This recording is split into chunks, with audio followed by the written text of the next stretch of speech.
आखिर कैसे हुआ शिव जी का जन्म? क्या शिव जी ने खुद को किया था प्रकट?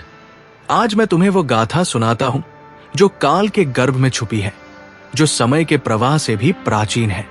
ये कहानी है उस परमेश्वर की जो स्वयं अजन्मा है, फिर भी जिसका प्रकट इस सृष्टि के कल्याण के लिए हुआ। ये गाथा है महादेव शिव के जन्म की, या कहूं कि उनके प्रकटीकरण की। कहते हैं कि सत्य कभी जन्म नहीं लेता, केवल प्रकट होता है, और शिव तो साक्षात सत्य है। वे कालातीत है, देशातीत है। उनकी गाथा सुनने से पहले मन को शांत करो, क्योंकि ये केवल कहानी नहीं, ये है उस रहस्य का उद्घाटन जो हमारे अस्तित्व का मूल है। नमस्कार प्यारे दर्शकों, मैं अर्जुन एक बार फिर आपका हार्दिक स्वागत करता हूं आपके अपने चैनल विद्या ज्ञान सागर में। दोस्तों, आज हम एक नई कहानी और एक नया वीडियो लेकर आपकी सेवा में उपस्थित हुए हैं। आज की कथा अत्यंत ज्ञानवर्धक और प्रेरणादायक है। कथा शुरू करने से पहले आपसे एक विनम्र निवेदन है। शास्त्रों में कहा गया है कि अधूरी छोड़ी गई कथा दुख और पाप का कारण बनती है, इसलिए इसे अंत तक अवश्य सुने। और अगर आप अपनी मां से सच्चा प्रेम करते हैं तो इस वीडियो को लाइक करें, हमारे चैनल को सब्सक्राइब करें और कमेंट में मां लिखकर अपना समर्थन दें। तो आइए बिना किसी विलंब के आरंभ करते हैं आज की प्रेरणादायक कथा। जब ये सृष्टि नहीं थी, जब चांद तारे नहीं थे, जब समुद्र नहीं था, जब पृथ्वी नहीं थी, तब भी एक शक्ति थी। एक ऐसी शक्ति जो अदृश्य थी लेकिन सर्वत्र व्याप्त थी। कैसे समझाऊं आपको उस महान क्षण को जब अस्तित्व ने पहली बार अपनी आंखें खोली? उस समय न कोई देवता था, न कोई दानव, न स्वर्ग था, न पाताल, केवल एक अनंत गहरा निस्तब्ध अंधकार था। लेकिन इस अंधकार में एक अजीब सी गर्मी थी, एक ऐसी ऊर्जा थी जो न दिखती थी, न सुनाई देती थी, बस महसूस होती थी। और फिर अचानक से उस निस्तब्ध शून्य में एक आवाज गूंजी, ओम। ये आवाज, ये प्रणवनाद, ये ब्रह्मांड की पहली आवाज थी। और इस आवाज के साथ ही कुछ हिला, कुछ जागा, कुछ जन्मा। लेकिन सुनिए, ये जन्म कोई साधारण जन्म नहीं था। ये था स्वयंभू का जन्म, यानी जो खुद से पैदा हुआ, जिसका कोई माँ बाप नहीं था, जिसका कोई कारण नहीं था। वो सिर्फ था क्योंकि उसका होना ही सब कुछ था। उस अनंत अंधकार में अचानक से एक ज्योति जली। ये कोई साधारण ज्योति नहीं थी, ये थी चैतन्य की ज्योति, ये थी शिव की ज्योति। इस ज्योति के प्रकाश में पहली बार कुछ दिखा, और वो था एक आकार, एक ऐसा आकार जो न तो पूरी तरह से मानवीय था, न पूरी तरह से दिव्य। वो था शिव का प्रथम रूप। लेकिन सबसे अद्भुत बात यह थी कि यह रूप स्थिर नहीं था, यह लगातार बदल रहा था। कभी ये एक तेजस्वी युवा दिखता था, कभी एक गंभीर तपस्वी, कभी एक उन्मत्त नर्तक। और फिर शिव ने अपनी पहली सांस ली। वो सांस, वो दिव्य श्वास, उससे पूरा ब्रह्मांड काम गया। उस सांस से हवा पैदा हुई, उस सांस से जीवन की शुरुआत हुई। लेकिन शिव अकेले थे इस विशाल शून्यता में, बिल्कुल अकेले। और शायद यही उनकी पहली पीड़ा थी, अकेलेपन की पीड़ा। शिव के हृदय में करुणा जन्मी, और इस करुणा से एक और शक्ति प्रकट हुई, पालनकर्ता विष्णु। विष्णु जी के अकेलेपन से एक इच्छा जन्मी, सृष्टि की इच्छा, कुछ बनाने की इच्छा। और इस इच्छा से उनके नाभि कमल से एक और चेतना जन्मी। वो थे ब्रह्मा, सृष्टिकर्ता ब्रह्मा। जब ब्रह्मा जी की आंखें खुली तो उन्होंने अपने चारों ओर देखा, सिवाय अंधकार के कुछ नहीं दिखा। वे घबरा गए, डर गए। मैं कौन हूं? उन्होंने पूछा। मैं कहां हूं? मेरे पिता कौन है? लेकिन कोई जवाब नहीं मिला, केवल गूंज थी, अपनी ही आवाज की गूंज। विष्णु जी शांत थे, गंभीर थे। उन्होंने ब्रह्मा जी को देखा और मुस्कुराए। चिंता मत करो ब्रह्मा, हम दोनों यहां हैं किसी उद्देश्य से। हमारा जन्म कोई संयोग नहीं है, लेकिन फिर भी दोनों के मन में एक सवाल था। हमारा स्रोत कौन है, हमारा मूल कौन है? युगों युगों बाद एक दिन ऐसी घटना घटी जिसने संपूर्ण ब्रह्मांड को हिला दिया। ब्रह्मा जी और भगवान विष्णु के मध्य एक भीषण विवाद छिड़ गया। दोनों का अहंकार चरम सीमा पर पहुंच गया था। ब्रह्मा जी अपनी सृजन शक्ति के मद में कहने लगे, मैं ही सर्वोच्च हूं, मैंने इस सृष्टि की रचना की है, मैं सभी का जन्मदाता हूं, इसलिए मैं सबसे महान हूं। इसके उत्तर में भगवान विष्णु का स्वर गूंजा, जिसमें अटूट विश्वास की गर्जना थी। नहीं ब्रह्मा जी, मैं ही सर्वोच्च हूं, मैं इस सृष्टि का पालन करता हूं, मैं ही समस्त जीवों की रक्षा करता हूं। मेरे बिना आपकी सृष्टि का कोई अर्थ नहीं। दोनों देवों के बीच ये वाद विवाद इतना तीव्र हो गया कि समूचा ब्रह्मांड कांप उठा। उनके तर्कों की ध्वनि तीनों लोकों में गूंजने लगी। समुद्र की लहरें तूफान बन गई, पर्वत हिल गए और सभी जीव भयाकुल हो गए। जब शब्दों का युद्ध चरम पर पहुंचा तो दोनों देवों ने अपने दिव्यास्त्र निकाले। ब्रह्मा जी ने अपना ब्रह्मास्त्र तैयार किया, जिसकी चमक से 10 दिशाएं प्रकाशित हो गई। उधर भगवान विष्णु ने अपना सुदर्शन चक्र हाथ में लिया, जिसकी गर्जना से आकाश फट गया। ये दृश्य इतना भयानक था कि देवता, दानव, मानव सभी थरथर कांपने लगे। लगता था जैसे महाप्रलय आ गया हो। दोनों देवों की शक्ति इतनी प्रबल थी कि यदि वे युद्ध करते तो संपूर्ण सृष्टि का विनाश हो जाता। इसी क्षण जब सब कुछ समाप्त होने के कगार पर था, एक अद्भुत घटना घटी। अचानक ब्रह्मा जी और भगवान विष्णु के मध्य एक अद्भुत ज्योति प्रकट हुई। यह कोई साधारण प्रकाश नहीं था, यह था अग्नि का एक विशाल स्तंभ, जो इतना तेजस्वी था कि उसकी चमक के सामने सूर्य भी फीका पड़ गया। यह स्तंभ न तो ऊपर समाप्त हो रहा था, न नीचे। ये अनंत था, असीम था। इस अद्भुत दृश्य को देखकर दोनों देवों का युद्ध रुक गया। वे अवाक रह गए। उनके मन में जिज्ञासा जगी, ये कैसा प्रकाश है जो उनके तेज को भी मात दे रहा है? ब्रह्मा जी ने अपना अहंकार छोड़कर कहा, ये क्या है विष्णु जी? इतना प्रभावशाली तेज मैंने कभी नहीं देखा। विष्णु जी भी विस्मित थे। उन्होंने कहा, मैं भी इसे नहीं जानता, आइए इसका रहस्य जानते हैं। मैं इसका अंत ढूंढता हूं, आप इसका आदि ढूंढिए। दोनों देवों ने अपनी अपनी दिशा में यात्रा प्रारंभ की। भगवान विष्णु ने वराह, सुअर का रूप धारण किया और उस ज्योति स्तंभ के नीचे के छोर की खोज में निकल पड़े।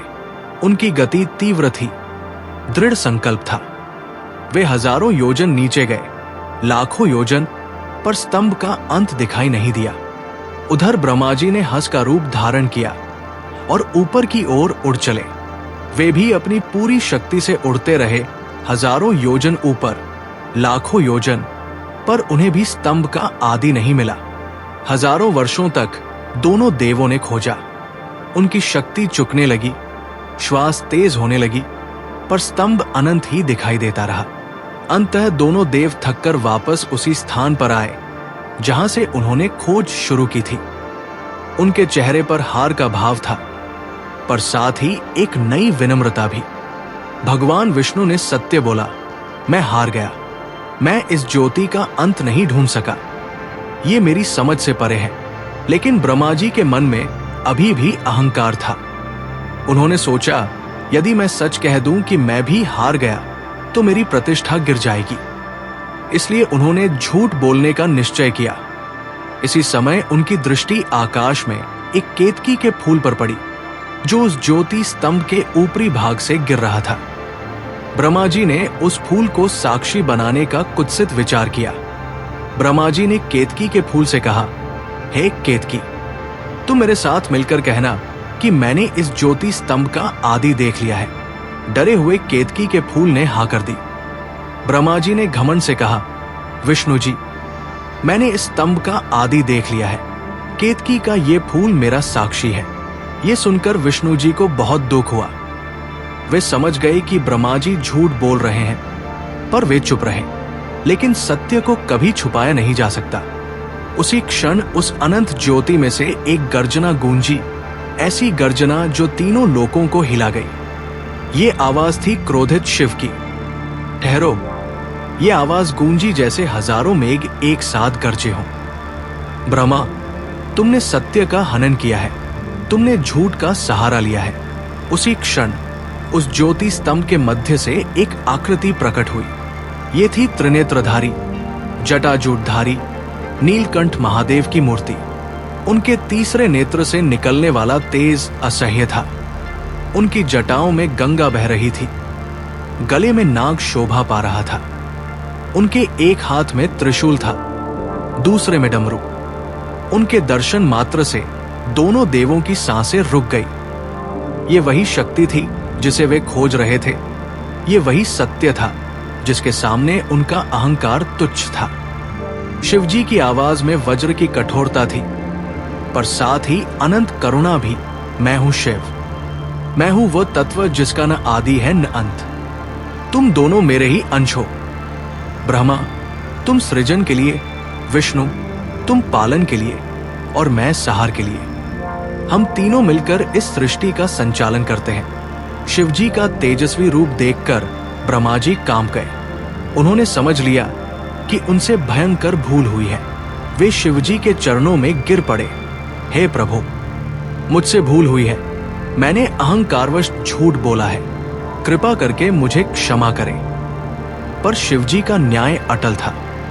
उन्होंने गंभीर स्वर में कहा, ब्रह्मा, तुमने सत्य का अपमान किया है। तुम्हें इसकी सजा मिलेगी। आज से लेकर आगे तक पृथ्वी पर तुम्हारी पूजा नहीं होगी। तुम्हारे केवल 1 या 2 मंदिर ही रहेंगे। फिर उन्होंने केतकी के फूल की ओर देखा। और तुम केतकी, तुमने झूठी गवाही दी है। इसके लिए मेरी पूजा में तुम्हारा प्रयोग नहीं होगा।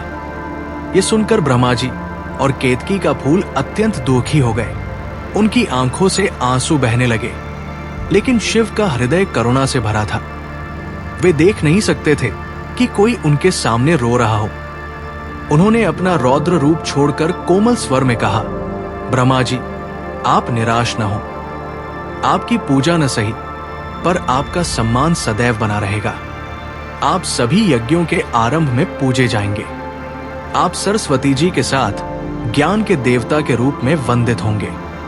फिर उन्होंने विष्णु जी की ओर देखा, जो सच्चाई से हार मान गए थे। शिवजी के चेहरे पर प्रेम की मुस्कान आई। हे विष्णु, तुमने सत्य कहा है। तुमने अपनी हार स्वीकार की है। इसके लिए तुम्हें वरदान मिलेगा। तुम्हारी पूजा सभी युगों में होगी। तुम जगत के पालनकर्ता के रूप में पूजे जाओगे। इसके बाद शिवजी ने अपने स्वरूप का रहस्य बताया। उनकी आवाज में गूढ़ गंभीरता थी, जैसे वे काल के रहस्य सुना रहे हों। सुनो देवगण, मैं न जन्मता हूं न मरता हूं। मैं काल से भी पुराना हूं, मृत्यु से भी शक्तिशाली। मैं स्वयंभू हूं, अर्थात स्वयं से उत्पन्न। मैं आदि हूं और अनादि भी। जब कुछ नहीं था तब भी मैं था। जब सब कुछ समाप्त हो जाएगा तब भी मैं रहूंगा। ये जो तुमने ज्योति स्तंभ देखा, ये मेरा लिंग रूप है। लिंग का अर्थ है चिन्ह, मेरी अनंतता का चिन्ह, मेरी निराकारता का साकार रूप। इसका न आदि है न अंत, जैसे मेरा न आदि है न अंत। शिवजी ने आगे कहा, इस सृष्टि के संचालन के लिए मैंने तुम दोनों को अपने अंश के रूप में भेजा है। ब्रह्मा, तुम रजोगुण से युक्त होकर सृजन करोगे। विष्णु, तुम सत्वगुण से युक्त होकर पालन करोगे। और मैं तमोगुण से युक्त होकर जब आवश्यकता होगी तब सहार करूंगा। पर यह भूल मत जाना कि हम तीनों एक ही हैं। त्रिदेव कहे जाते हैं, पर तत्व में एक है। जैसे एक वृक्ष की 3 शाखाएं होती हैं, वैसे ही एक परमात्मा के 3 रूप हैं। अब मैं तुम्हें शिव के एक और जन्म की कथा सुनाता हूं, जो विष्णु पुराण में वर्णित है। यह कथा दिखाती है कि कैसे लीला के लिए शिव ने बाल रूप धारण किया। एक समय ब्रह्मा जी को लगा कि सृष्टि के कार्य में उन्हें एक सहायक की आवश्यकता है। उन्होंने घोर तपस्या की, गहरी साधना में डूब गए। उनकी तपस्या इतनी तीव्र थी कि उनका शरीर अग्नि की तरह तप रहा था। जब उनकी तपस्या चरम पर पहुंची तो अचानक उनकी गोद में एक बालक प्रकट हुआ। यह बालक अत्यंत सुंदर था, पर रो रहा था। उसकी आंखों से आंसू बह रहे थे। ब्रह्मा जी ने प्रेम से उस बालक को उठाया और पूछा, बेटा, तुम क्यों रो रहे हो? बालक ने मासूमियत से कहा, मेरा कोई नाम नहीं है, मैं कौन हूं मुझे नहीं पता। ब्रह्मा जी ने कहा, तुम रो रहे हो इसलिए तुम्हारा नाम रुद्र होगा। रू रोना, द्र दूर करने वाला। उस बालक में अद्भुत शक्तियां थी। एक दिन उस बालक ने अपना पहला तांडव नृत्य किया। उसके पैरों की थाप से धरती कांप गई। उसकी मुद्राओं से आकाश में बिजली चमकने लगी। यह नृत्य इतना शक्तिशाली था कि सारे देवता डर गए। इंद्र ने कहा, यह बालक कैसा है? इसके नृत्य से तो ऐसा लग रहा है जैसे प्रलय आ गया हो। वायुदेव ने कहा, इसके नृत्य की हर मुद्रा में सृष्टि और संहार दोनों दिखाई दे रहे हैं। अग्निदेव ने कहा, मैं अग्नि हूं, पर इसके तेज के आगे मैं भी फीका पड़ गया हूं।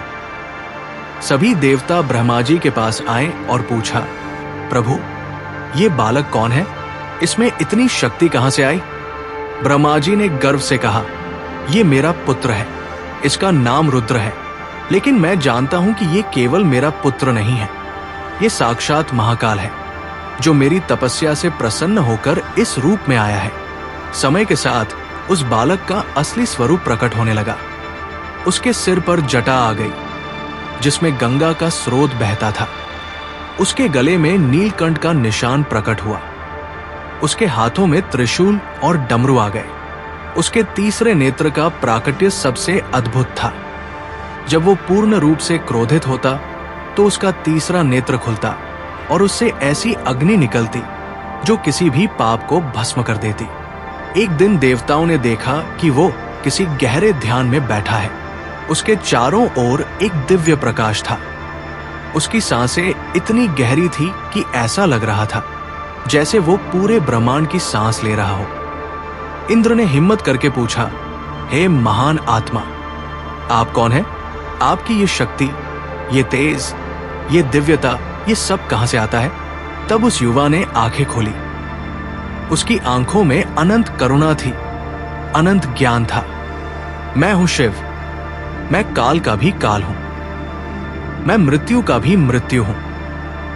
मैं वो तत्व हूं जो सब में है पर किसी के बंधन में नहीं है। मैं निराकार होकर भी साकार रूप धारण करता हूं। मैं गुणातीत होकर भी सभी गुणों का आधार हूं। शिवजी ने अपने स्वरूप का एक और रहस्य प्रकट किया। वे कहने लगे, मैं अर्धनारीश्वर हूं। मेरा आधा भाग पुरुष है, आधा नारी। यह दिखाता है कि सृष्टि में पुरुष और प्रकृति दोनों समान रूप से आवश्यक है। बिना शक्ति के शिव निष्क्रिय है, बिना शिव के शक्ति दिशाहीन है। उन्होंने अपने शरीर का आधा भाग मां पार्वती के रूप में दिखाया।